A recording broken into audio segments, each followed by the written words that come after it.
Hey, Scott here from Otto's Trees. Thanks for tuning in again, everybody. We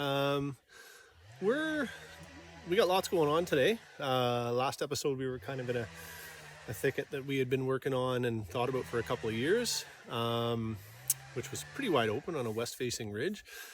Today, we're in a similar geographical, terrain kind of spot, but in a different part of the permit. We've found with the hot, dry summers the last few years that the best trees seem to be up higher. There's about a 200-foot difference in elevation between the bottom and the top of our permit. So we find the best trees are kind of at the top and west facing. So I'm thinking the idea behind that is that they stay cool overnight and in the morning, and then they get some afternoon sun and heat. Some of the exposed areas are pretty tired looking, which just kind of is what it is. So today we're gonna work in a similar area. We got some really nice trees coming up here, but first I wanted to show you some of the tools that we use here at our natural stand permit. I'm the one sort of sponsoring this YouTube channel for our family permit, but there's several of us involved, so I'll try to get some introductions done as we move along here. But yeah, first let's have a look at some of these tools, and then we'll get to work and see what we got. Okay, the first thing I want to show you here is, this is called a high hook. It's simply just a hook on about a 4.5-foot steel bar. The underneath here is super sharp, and as is the top. And the idea is, some of our taller trees, you can really reach up high and prune some of the undergrowth on some of the bigger trees. It's a really helpful tool. We have another one that's about 6 feet tall as well. I'm 6'4", and when I can reach up with this thing, I can get some big trees pruned. So yeah, that's a high hook. Next we have, this is a shearing knife. We don't shear a lot of trees here unless they are kind of leggy, as we call it. This is a brand new tool I just bought last year, Brush King. Wonderful tool. It's super light, and the idea is that you're just kind of shearing off some of the limbs of the trees if they look a little leggy, and then the idea is that they'll grow bushier. Trusty pruners, Fiskars, love this company. They make good quality stuff.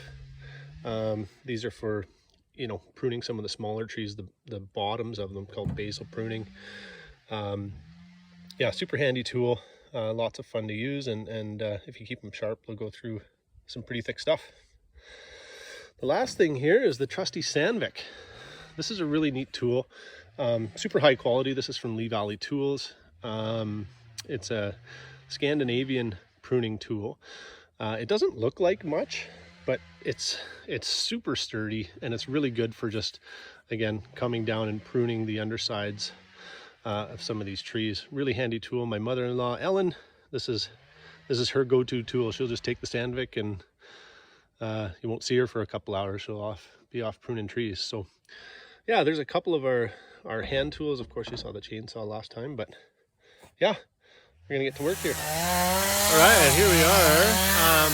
You can hear Pat behind me limbing away. I wanted to show you guys an area that a bit of a before and after, and I'll leave the camera running while we do it. Just of an area that has some nice trees but needs a bit of work. So let's have a look at what we're dealing with here. So we got some beauty trees in here, but it's a bit thick, so we're just going to go ahead and thin some stuff out. As you can see, Pat is cutting kind of a double stump tree there. And look at that. 2 crowded trees is 1 nice tree.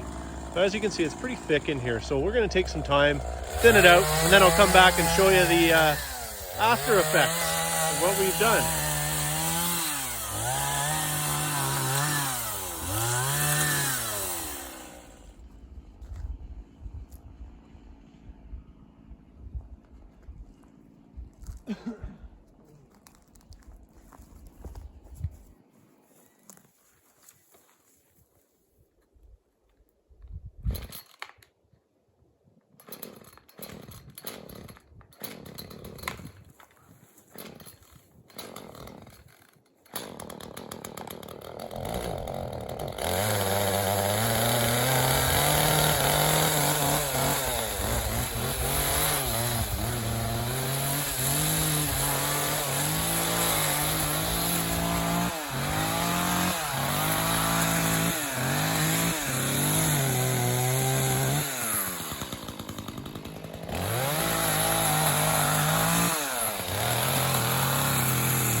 Just wanted to mention too, forestry is they're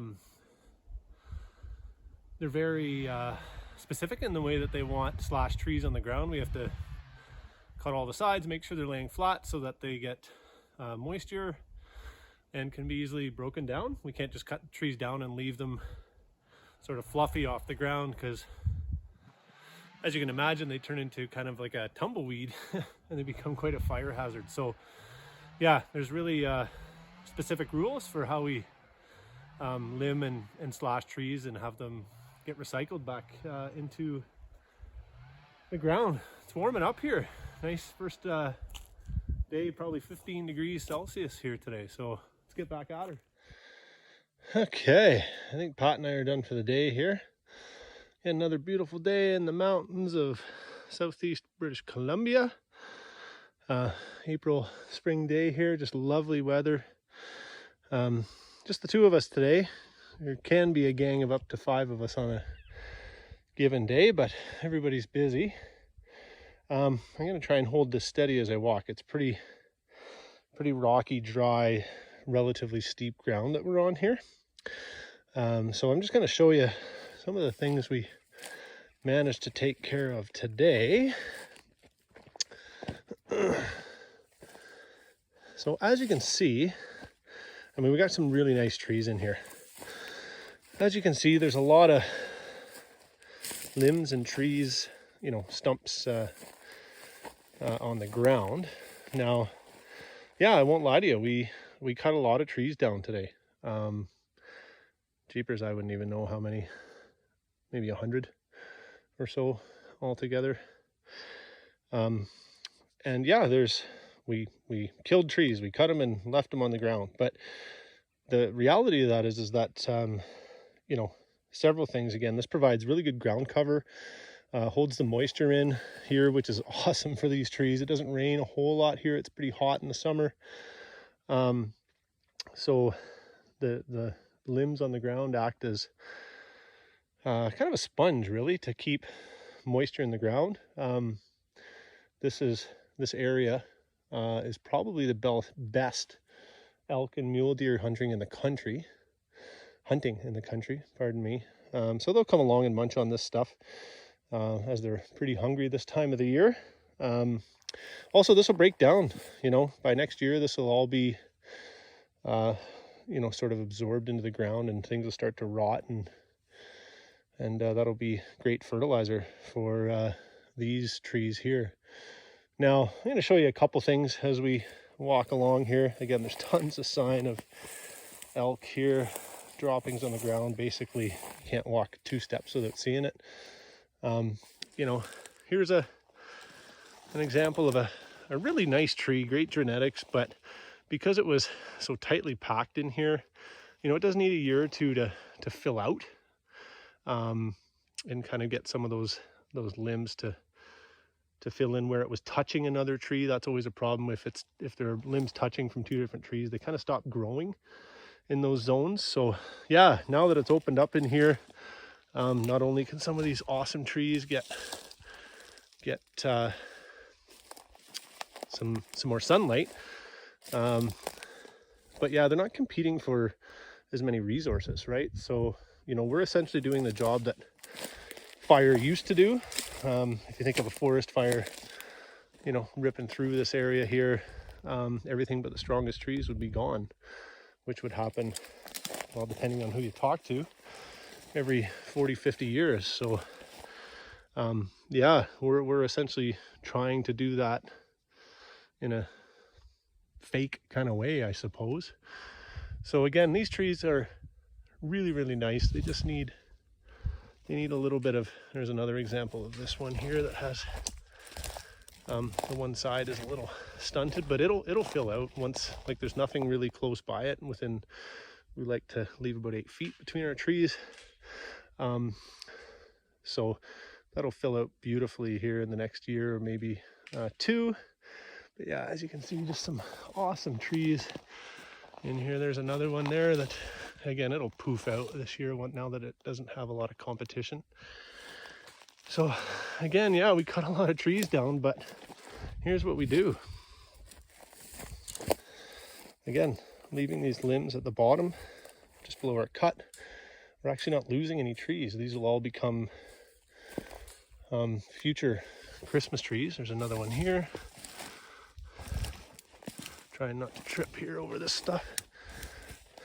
Okay, there's a limb there. This one was cut a couple of years ago. It'll be a tree. Pat's just finishing up some high hooking.